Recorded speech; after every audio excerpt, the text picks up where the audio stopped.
na maneno ya kuingia kwa media. So amefanya graduation.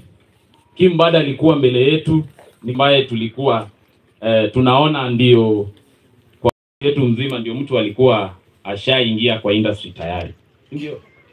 Sisi tumepoteza rafiki mkubwa sana. Tumepoteza mtu ambaye tumekuwa na yeye kwa miaka 6 ambayo tulikuwa chuo, kwa sababu Mungu mwenyewe alikuwa na mipango yake. So kwa familia, poleni sana. Kwa marafiki ambao wameweza kupoteza Kim, tunasema pia ni pole, lakini yote tunamwachia Mwenyezi Mungu. Ni hali ambayo ilitupata kama hatujafikiria kwamba wale watu ambao mmesoma nao juzi mnaweza anza kuzikana marafiki.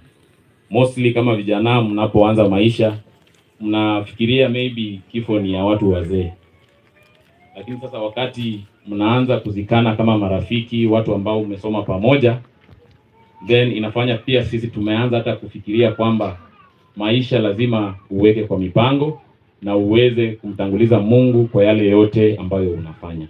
So asanteni sana na Mungu aweze kuwabariki. Thank you so much. Wapi makofi yao?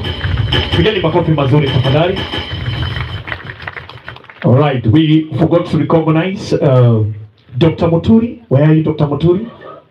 From JKUAT. Karibu kwa haraka sana.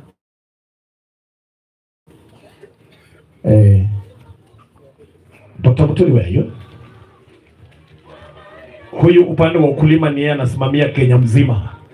He is a champion in dairy farming. Karibu tu pale, Dr. Muturi, 30 seconds. Oh, ndio ile microphone. Amesema tujaita bibi wake na juni wako si umuite. Ndio ile microphone. Hapo tu kwenye iko. All right. Habari zenu. Naitwa Muturi na nimekuja hapa kutoa pole zetu na pole za familia yangu kwa mpendwa wetu na familia hii yote. Mara nyingi kwa maisha yetu kuna vitu ambazo zinafanyika, even with all the wisdom and knowledge we have on this world.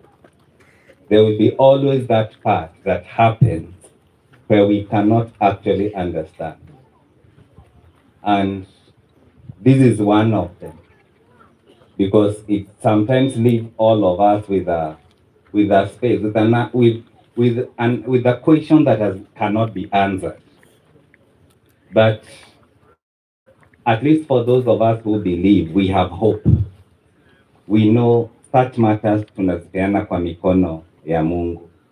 So this family, with all what has happened to you, najua some of us, we cannot be able to really comprehend